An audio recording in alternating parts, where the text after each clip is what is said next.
Hello friends, इस video में मैं आपके साथ चर्चा कर रहा हूँ एचडीएफसी बैंक के क्वार्टरली रिजल्ट्स जो कि अभी फोर्थ क्वार्टर के 2024-25 फाइनेंशियल ईयर्स के जो है पेश किए गए हैं। और ये जो रिज़ल्ट हैं आज ही बोर्ड मीटिंग थी और उसमें ये फैसला लिया गया कि भाई रिज़ल्ट पेश कर दिए जाएं और साथ में एक अच्छा खासा डिविडेंड भी कंपनी ने अनाउंस किया है। तो एक अच्छा खासा डिविडेंड है और डिविडेंड तकरीबन जो है उम्मीद कर रहे थे 20 रुपये का आएगा, लेकिन उससे भी कहीं ज़्यादा डिविडेंड जो है डिक्लेयर किया है। एचडीएफसी बैंक के जो रिज़ल्ट हैं उनको जानने से पहले हम सबसे पहले ये जानने की कोशिश करेंगे कि भाई इस शेयर्स के प्राइस में परफॉर्मेंस क्या रही है। तो देखिएगा, हम कभी भी किसी कंपनी का रिजल्ट एनालिसिस करें तो हमें ये पता होना चाहिए कि जब पिछले रिजल्ट पेश किए गए थे, यानी कि जो पब्लिक डोमेन के अंदर जब रिजल्ट आए थे, उसके बाद इस शेयर्स के अंदर क्या प्राइस परफॉर्मेंस देखी गई है। तो देखिएगा, जब इसके रिजल्ट आए थे पिछले क्वार्टर के, यानी कि जनवरी के महीने के अंदर जब रिजल्ट थे जो कि दिसंबर क्वार्टर के थे, उस समय पर इस शेयर्स का भाव तकरीबन 1650 रुपये था, यानी कि 1650 के आसपास जो है इस शेयर्स के भाव थे। और यहाँ पर जो शेयर्स के प्राइस तब से राइज़ किए हैं, अप्रैल 17 जब बाज़ार हमारे क्लोज हुए हैं रिजल्ट से जस्ट पहले, तो 15.52% की जो रिटर्न्स इस शेयर्स ने जो है जनरेट की है, यानी कि पिछले 3 महीने की जो रिटर्न्स है वो 15.52 है। और अगर एक साल की रिटर्न की बात करें एचडीएफसी बैंक की, तो वो रिटर्न्स है 25%, यानी कि 1 ईयर की जो रिटर्न्स हैं वो 25%, यानी कि पिछले साल के रिजल्ट से जो परफॉर्मेंस आई है। तो देखिएगा, जो भी प्राइस है और जो रिजल्ट है उसको साथ में कोरिलेट करने की कोशिश करेंगे। अब देखिएगा, जो सबसे खास बात, ये जो बैंकिंग का धंधा है, ये धंधे को समझते हैं कि धंधे का बेसिक क्या होता है। देखिएगा, बैंक्स क्या करते हैं, बैंक्स पब्लिक से पैसा उधार लेते हैं और फाइनेंशियल इंस्टीट्यूशंस जो हैं या बाकी जगह जो बड़े इन्वेस्टर्स हैं उनसे पैसा बोरो करते हैं। इसके अलावा जो शेयर होल्डर्स हैं जिन्होंने बैंक के अंदर पैसा डाला हुआ है एज ए रिस्क कैपिटल, यानी कि इक्विटी, ये पैसा बैंक के पास आता है। लेकिन मेजरली जो बैंक अपनी ग्रोथ करते हैं वो वास्तव में डिपॉजिटर के पैसे को यूटिलाइज करते हैं और उस डिपॉजिटर के पैसे को लोन्स या एडवांसेस के रूप में बांटते हैं, जहाँ से कि उनको एक जो डिफरेंस आता है इंटरेस्ट का, कम ब्याज देके ज़्यादा ब्याज पे पैसा चढ़ा देना, उसके डिफरेंस को बोलते हैं नेट इंटरेस्ट मार्जिन्स। तो वो जो निम्स हैं वो इनके इनकम का मेन सोर्स होता है। और दूसरा सोर्स होता है कि जो बैंक जो अदर सर्विसेज देते हैं अपने कस्टमर्स को, चाहे वो लोकर की फैसिलिटीज़ है, चाहे बैंक गारंटीज़ हैं, चाहे वो ड्राफ्ट की फैसिलिटीज़ हैं, चाहे जो कस्टमर से सर्विस चार्जेस लेते हैं या फ़ौरन से जो पैसा कलेक्ट करके ला के देते हैं, international credit card, debit cards या इस तरीके की जो फैसिलिटीज़ हैं उनसे जो पैसा इकट्ठा किया जाता है फीस या कमीशंस के रूप में, वो जनरली अदर इनकम्स हैं। तो ये दो सोर्स इनके इनकम्स के होते हैं। तो इन निम्स प्लस अदर इनकम, अब इसमें से इनका खर्चा क्या होता है? खर्चा होता है कि जो एम्प्लॉय की कॉस्ट है या जो ऑफिस मेंटेनेंस या एटीएम वगैरह जो मैनेज करते हैं उसका जो खर्चा होता है, जिसको हम ऑपरेटिंग एक्सपेंसेस बोलते हैं। इसके बाद जो पैसा आता है उस पैसे में से कुछ रिस्क होता है इनको। वो रिस्क ये होता है कि जो पैसा जिन लोगों को उधार बांटा है उसमें कुछ पैसा डूबने की संभावना है। और कुछ आरबीआई के रेगुलेशंस हैं कि जो पैसा डूबा भी नहीं है लेकिन अगर किसी पेमेंट में डिले हुई है तो उस पैसे को भी नॉन परफॉर्मिंग असेट्स कहते हैं। तो चाहे वो असेट्स परफॉर्मिंग है या नॉन परफॉर्मिंग है, तो उनके ऊपर प्रोविजंस बनते हैं। जो नॉन परफॉर्मिंग एसेट्स है उन पर अच्छा खासा प्रोविजन बनता है और कुछ केसेस में 100%, यानी कि जो पैसा दिया है उसका भी 100% प्रोविजन बनाते हैं। और जो पिछले साल के प्रोविजंस थे और जो इस साल के प्रोविजंस है, यानी कि हम ये कह सकते हैं कि जो पिछले पीरियड में प्रोविजंस रिपोर्ट हुए थे और जो इस क्वार्टर में जो रिपोर्ट हुए, उन दोनों का जो डिफरेंस है, यानी कि अगर वो बढ़ रहे हो तो वो खर्चा मान लिया जाता है और अगर वो घट रहे हो तो वो इनकम मान ली जाती है। तो वो प्रोविजंस होते हैं। उसके बाद जो बैंक का प्रॉफिट आता है, प्रॉफिट बिफोर टैक्स, उसके बाद सरकार को टैक्स दे दिया जाता है और टैक्स देने के बाद जो इनकम बचती है वो बचती है शेयर होल्डर्स की। और शेयर होल्डर्स के जितने नंबर ऑफ शेयर्स होते हैं उनसे अगर उस प्रॉफिट को डिवाइड कर देते हैं तो अर्निंग पर शेयर आता है। तो यहाँ पर जो समझने वाली बात है वो क्या चीज़ है, तो मेन चीज़ समझने की है कि भाई क्या आप नेट इंटरेस्ट मार्जिन बढ़ा पा रहे हैं या नहीं बढ़ा पा रहे हैं। दूसरी बात है अदर इनकम से आप कैसी कमाई कर रहे हैं। तीसरी बात है कि जो आपकी नॉन परफॉर्मिंग असेट्स हैं, जो प्रोविजंस हैं, वो आपके कंट्रोल में है या नहीं है। तो ये सब चीज़ें आपको समझनी की पड़ेंगी कि किस तरीके से बैंक परफॉर्म करता है। इसके बाद देखो, बैंकों को ग्रोथ करने के लिए खाली डिपॉजिटर का सहारा नहीं लेना पड़ता, समय समय पर जो इक्विटी शोल्डर्स जो हैं वो भी पैसा देते हैं। नई इक्विटी जो है बैंक्स इशू करते हैं या वारंट्स के थ्रू या परपेचुअल डिवेंचर्स के थ्रू, यानी कि जिनसे पैसे उधार लेते हैं खाली उनको वापस कभी नहीं देंगे, बस खाली ब्याज का जो है अमाउंट देते हैं। तो इस कैपिटल को ग्रोथ कैपिटल बोलते हैं, जिसको हम टीयर 1 या टीयर 2 कैपिटल के रूप में क्लासीफाई करते हैं। तो ये होती है कैपिटल, और इसके सामने जितने रिस्क खड़े होते हैं बैंकों के, जो पैसा बांट रखा है उसका रिस्क, तो आरबीआई के एक मैकेनिज्म के हिसाब से जितना रिस्क है और जितनी बैंक की कैपिटल है उससे एक रेशियो कैलकुलेट होती है, रिस्क डिवाइडेड बाय कैपिटल, जो कि टीयर 1 या टीयर 2 होती है, जिसको बोलते हैं कैपिटल एडिक्वेसी रेशियो। तो कैपिटल एडिक्वेसी रेशियो जितनी ज़्यादा होती है उसका मतलब है कि बैंक उतना ही सुदृढ़ है, उतना ही फाइनेंशियली साउंड है। लेकिन ये कैपिटल एडिक्वेसी रेशियो बहुत कम हो जाती है तो थोड़े से चैलेंजेस होते हैं, और बहुत ज़्यादा हो जाती है तो भी ये रहता है कि बैंक के पास पैसा तो है बट वो उसको ग्रोथ के लिए यूटिलाइज नहीं कर पा रहा, यानी कि कस्टमर को पास ऑन नहीं कर पा रहा। तो ये सारी चीज़ें जो बैंक्स में होती हैं वो बेसिक चीज़ मैंने आज आपके साथ डिस्कस की।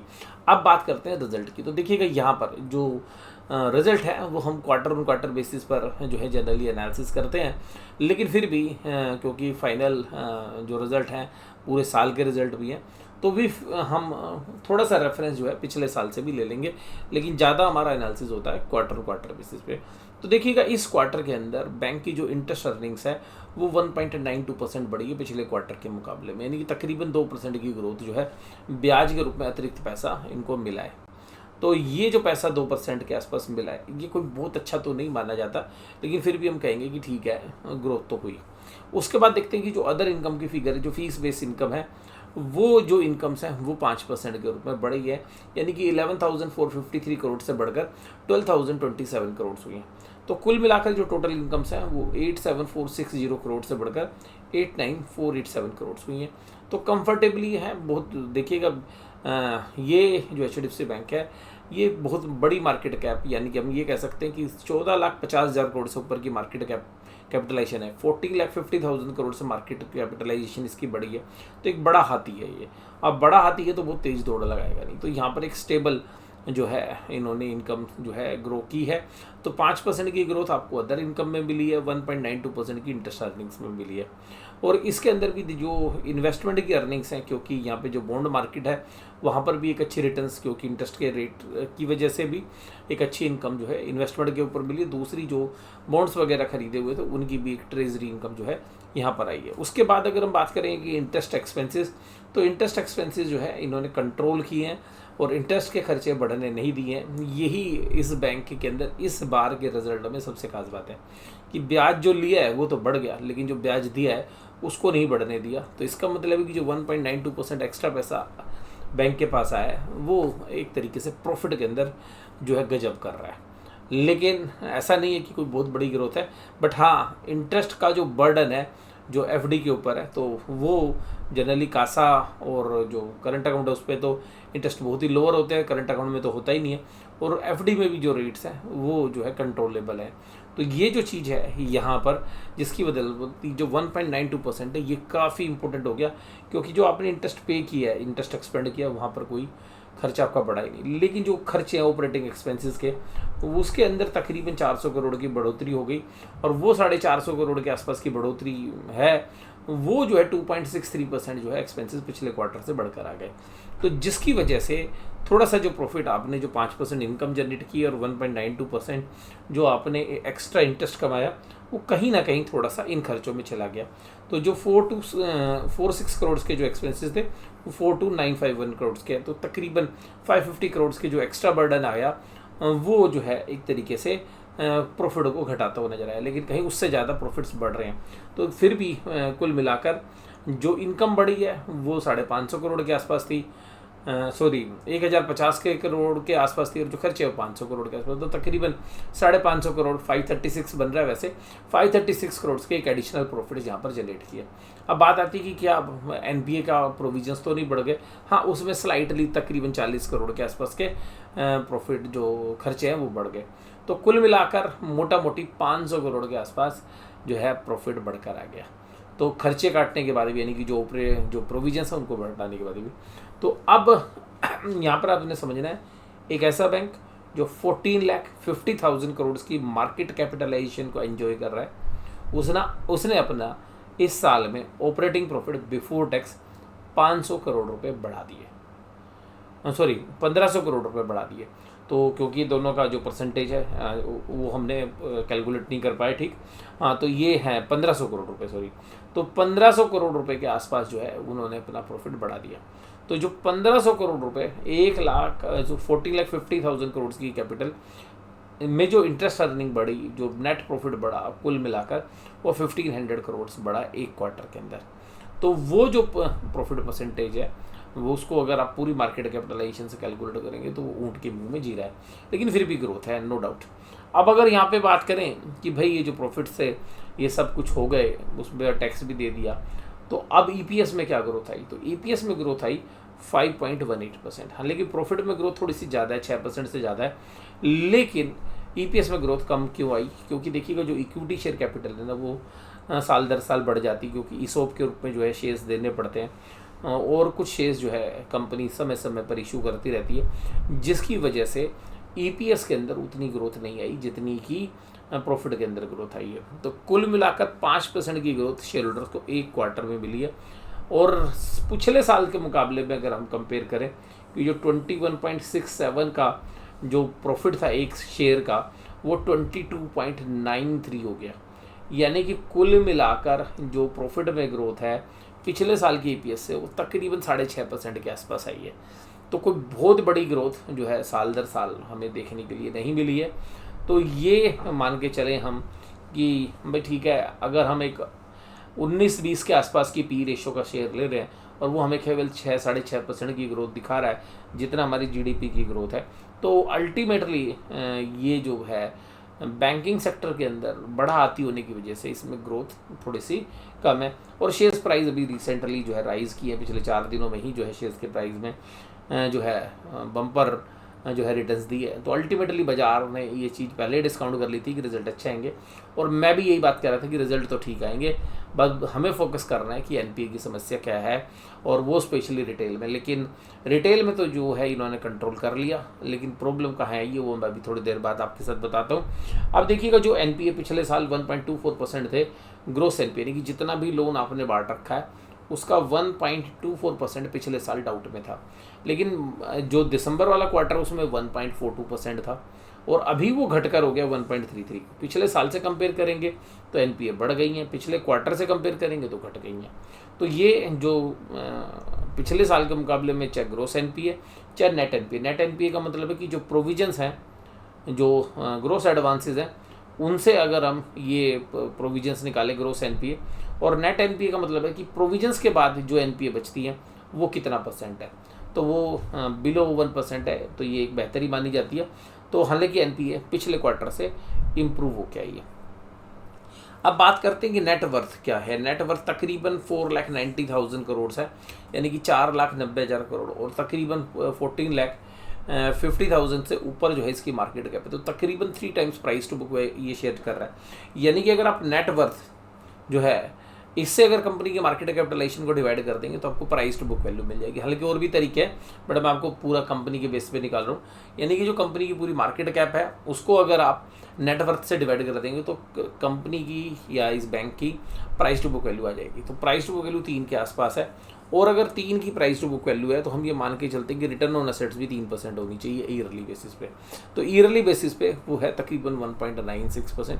तो जो शेयर का प्राइस अगर मैं आपके साथ बात करूं तो स्लाइटली, मैं बहुत ज़्यादा तो नहीं बोलूँगा इसको, लेकिन स्लाइटली एक ओवर वैल्यूड कैटेगरी में है, और बहुत बड़ी ग्रोथ जो है इसने नहीं डिलीवर की है।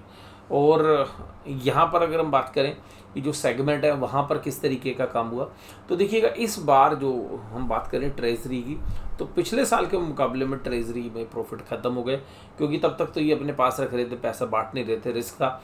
लेकिन अब पिछले 2 क्वार्टर से ट्रेजरी पर ज़्यादा भरोसा नहीं है, हालांकि पिछले क्वार्टर के मुकाबले इस बार ट्रेजरी में इनकम ज़्यादा आई है। और ट्रेजरी के प्रॉफिट बढ़ने के कारण ये है कि जो रेट ऑफ इंटरेस्ट घटे हैं, जिससे कि इनके पास जो गिल्ट फंड्स हैं या जो गिल्ट में इन्वेस्टमेंट्स हैं या बॉन्ड्स में जो इन्वेस्टमेंट है उसकी रिटर्न्स इनको बढ़ के आई है। उसके बाद अगर हम देखें कि जो रिटेल बैंकिंग है, रिटेल बैंकिंग में इन्होंने गजब कर दिया है। तो रिटेल बैंकिंग काफ़ी समय के बाद जो है आपको ठीक ठाक नज़र आएगी, बढ़िया नज़र आएगी। लेकिन जो होलसेल बैंकिंग है वहाँ पर डी ग्रोथ आ रही है। ये यहाँ पर एक सिंपल जो है कैलकुलेशन आ रही है कि जो कंपनियों को लोन दिए गए, स्पेशली स्मॉल और मीडियम साइज़ की जो कंपनीज़ हैं, वो चैलेंजेस फेस कर रही हैं, और उनका एनपीए जो है आ रहा है। रिटेल का एनपीए देखिएगा तब आता है जब ये कंपनी अगर मान लीजिएगा होलसेल बैंकिंग में अगर 1 या 2 क्वार्टर में डी ग्रोथ होती है, जिस तरीके की अभी इंटरनेशनली जियोपॉलिटिकली चीज़ें चल रही हैं, और अगर टैरिफ वॉर की वजह से कुछ इकोनॉमी स्लो होती है और इंडिया की कुछ कंपनीज और बंद होती हैं या उनको प्रॉफिटेबिलिटी के चैलेंजेस आते हैं, तो बैंकों का पैसा समय पर नहीं दे पाएंगी वो कंपनियां, तो फिर हो सकता है कि होलसेल बैंकिंग में और आगे भी चैलेंजेस आ सकते हैं।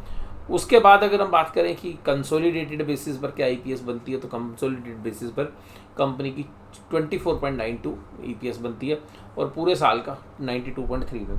देखिएगा जो ईपीएस हमें देखनी है वो डाइल्यूटेड ईपीएस देखनी है, जो कि कंपनी जो है जितने भी कन्वर्टेबल चीज़ें जो इक्विटी में कन्वर्ट होंगी उसके बाद जो नेट असर आएगा। अगर हम एचडीएफसी बैंक के क्यू रिजल्ट की बात करें तो देखिएगा नेट प्रॉफिट 6.7% बढ़ा है, लेकिन ईपीएस उतनी नहीं बढ़ी है। और ये जो CNBC TV18 ने जो एक्सपेक्टेशन थी वो थी 17,058 करोड़ के प्रॉफिट, जबकि बैंक ने दिए हैं 17,616 करोड़, तो स्लाइटली बेटर हैं, तो यानी कि एस्टीमेट से थोड़ा सा ज़्यादा ही है। अगर निम्स की बात करें यानी कि जो नेट इंटरेस्ट मार्जिन है वो 10% बढ़ा है, और जो कि एस्टीमेट था 30,769 करोड़ वो 32,000 है, तो अल्टीमेटली जो एस्टीमेट्स है उनको तो बीट किया है। अगर हम कंपनी का फाइनेंशियल एनालिसिस देखें तो मोटा मोटी 22 रुपये का जो है डिविडेंड कंपनी ने डिक्लेयर किया है, और जिसकी 27 जून जो है रिकॉर्ड डेट रखी गई है, 27 जून, ये याद रख लीजिएगा। 27 जून को जिसके डीमैट अकाउंट में शेयर्स होंगे वही डिविडेंड का पाने का हकदार होगा। हालांकि वो डिविडेंड डिक्लेयर होगा एजीएम के अंदर, तो उसको प्राप्त करने में थोड़ा सा और समय लग जाएगा। हो सकता है कि डिविडेंड आपको अगस्त के महीने तक ही आपके अकाउंट में क्रेडिट हो, लेकिन अगर आपके पास शेयर है तो वो 27 जून को होना चाहिए। नेट इंटरेस्ट इनकम की अगर हम बात करें तो 238,444 करोड़ है। ग्रोस एनपीए ठीक है, कंट्रोल में है। और अगर कंसोलिडेटेड प्रॉफिट की बात अगर हम करें और स्टैंड अलोन प्रॉफिट की बात करें तो स्टैंड अलोन प्रॉफिट्स के अंदर तो बैंक के प्रॉफिट्स हैं, कंसोलिडेटेड में जाएंगे तो एचडीबी फाइनेंशियल सर्विसेज है, सिक्योरिटीज जो इंश्योरेंस के बिजनेसेस हैं, और जो एएमसी का बिजनेस है उन सब के प्रॉफिट्स इंक्लूड है। अगर हम यहाँ पर कंसोलिडेटेड बेसिस पर देखें तो कंपनी की जो प्रॉफिट्स हैं वो 70,792 करोड़ हैं, और अगर मार्केट कैप देखें तो 14,59,049 ये क्लोजिंग प्राइस है 17 तारीख के। तो 17 जो अप्रैल की जो क्लोजिंग प्राइस उस पर अगर हम देखें तो प्राइस टू बुक वैल्यू मोटा मोटी मैंने निकाल दी, आपको जो बताई थी 3 टाइम्स के आसपास है, लेकिन पी रेशियो निकालेंगे तो देखिए मार्केट कैप को 70,792 करोड़ से डिवाइड कर देंगे तो आपको पी रेशियो आ जाएगी जो 20.6 बना रही है, यानी कि 20.61 की जो है ईपीएस जो है यहाँ पे दिख रही है हमें। अब ये जो ईपीएस हमें नज़र आ रही है ये 20.61 की ये जो ईपीएस है ये हमें ऐसा लग रहा है कि भाई ये ईपीएस स्लाइटली ओवर है। मुझे लगता है कि ये 18% के 18 टाइम्स के आसपास जो है अभी रिसेंट पास्ट में देखें तो इन्हीं वैल्यूशंस के आसपास जो है ये एवरेजली रहा है। लेकिन फॉरवर्ड अर्निंग्स में अगर हम मान के चलें कि ग्रोथ भी ले लें तो 1.8 यानी कि 19.8 के आसपास की पी रेशियो हम फॉरवर्ड बेसिस पे देख सकते हैं, तो स्लाइटली जो है हमें ओवर प्राइस लगता है, या हम कह सकते हैं कि एचडीएफसी बैंक आज की डेट में फुली प्राइस्ड है, और 3 से 5% की जो है डाउन साइज जो है हो सकती है अभी मार्केट कैप। और बाज़ार में अगर जिस तरीके से टैरिफ वार वगैरह वाली सिचुएशंस होती है तो हो सकता है कि करेक्शंस और भी गहरा सकती है। यहाँ पर डिस्क्लोज़र है कि हमारी बैंक निफ्टी के अंदर अपनी जो है ओपन पोजीशंस हैं, और वहाँ पर अगर हम बात करें तो एचडीएफसी बैंक और आईसीआईसीआई बैंक जो है एक मेजर कंट्रीब्यूटर है बैंक निफ्टी के अंदर। अगर हम बात करें स्ट्रेंथ की तो स्ट्रेंथ कहाँ से आई है, तो देखिएगा स्ट्रेंथ देखिएगा ईपीएस दमदार है, 14% की जो है ग्रोथ कंसोलिडेटेड बेसिस पे है। कैपिटल एडिक्वेसी रेशियो पर्याप्त मात्रा में कैपिटल है, तकरीबन 20% के आसपास। असेट्स क्वालिटी 1.33 है, 0.43 है, तो कुल मिला के ठीक है। पूरे साल भर की अगर रिटर्न ऑन असेट्स निकाले, क्योंकि जो वहाँ पर दी हुई थी वो 0.48 जो परसेंट दी थी वो एक क्वार्टर की थी, जो पीछे देख रहे थे तो 1.91 है, लेकिन प्राइस टू बुक वैल्यू से अगर इसको डिवाइड करें तो जो है हमें कम से कम 1 मिलनी चाहिए, तो वहाँ पर थोड़ा सा आपको ओवर प्राइस मिलेगा। और अगर देखें तो पोर्टफोलियो बैलेंस्ड है इनका, रिटेल भी, होलसेल, इंश्योरेंस, ट्रेजरी, सभी तरीके के जो बिजनेसेस हैं इनके पास। और अगर वीकनेस की बात करें तो भाई एनपीए बढ़ने की संभावना हो सकती है स्लाइटली, हमें लगता है होलसेल वाला जो डिवीज़न है वहाँ पर थोड़े से चैलेंजेस है। प्रोविजन और कंटीजेंसी है जो अभी भी काफ़ी बड़ा अमाउंट है, 11,000 करोड़ के जो प्रोविजंस है वो पूरे साल भर के दौरान देखने के लिए मिले। और जो रिजल्ट है वो डायरेक्टली कंपेरेबल नहीं, क्योंकि पिछले साल मर्जर में हम चल रहे थे। और बोरोइंग्स जो है वो डिक्रीज़ हुई हैं ईयर इन बेसिस पे, तो अल्टीमेटली जो लीवरेज का बेनिफिट है वो नहीं है। लेकिन इसमें से काफ़ी बड़ा हिस्सा जो है डिपॉजिट्स में कन्वर्ट नहीं कर पाए हैं बैंक, हालांकि काफ़ी हिस्सा, एक अच्छा पोर्शन जो है डिपॉजिट में कन्वर्ट हो गया है। अगर हम बात करें अपॉर्चुनिटीज़ की, तो देखिएगा डिजिटल प्लेटफॉर्म का जो है एक बेनिफिट है, एचडीबी फाइनेंशियल सर्विसेज के आईपीओ 12,500 करोड़ रुपए का भी वैल्यू अनलॉक हो सकती है। अगर लैंडिंग डिमांड में देखें तो यहाँ पर देखें कि टीयर 2 और टीयर 3 सिटी में जो है बहुत अच्छी ग्रोथ है नहीं, तो वहाँ पे पेनिट्रेट कर सकते हैं, लेकिन एनबीएफसी का भी चैलेंजेस वहाँ पर है। अगर थ्रेट्स देखें तो भाई आरबीआई ने कुछ रिस्ट्रिक्शंस जो हैं लगा रखी हैं कि जो डिसइन्वेस्टमेंट करना है अपनी सब्सिडरीज में भी और खुद भी जो कंपनीज इनके पास है, तो वहाँ से देखिएगा उसकी वजह से थोड़े से चैलेंजेस इनको रह सकते हैं। एग्रेसिव जो है डिजिटल प्ले जो फिनटेक कंपनी है, जो बाकी पीएसयू बैंक है, वहाँ से भी चैलेंज आ रहे हैं। इंटरेस्ट रेट की जो वोलेटिलिटी है वो निम्स के ऊपर इम्पैक्ट डाल सकती है। और मैक्रो इकोनॉमिक्स जो है, इन्फ्लेशन, रेट हाइक, और मुझे लग रहा है इंडिया की जीडीपी ग्रोथ को जो चैलेंजेस है, क्योंकि जो टैरिफ वार चल रही है इससे एक बार माहौल ख़राब हुआ है, तो वो चैलेंजेस भी बैंक्स को के सामने आ सकते हैं। तो मुझे लगता है कि ये जो एनालिसिस वीडियो है एचडीएफसी बैंक की आपको पसंद आई होगी। आज की इस वीडियो में बस केवल इतना ही। वीडियो देखने के लिए धन्यवाद। Thank you very much.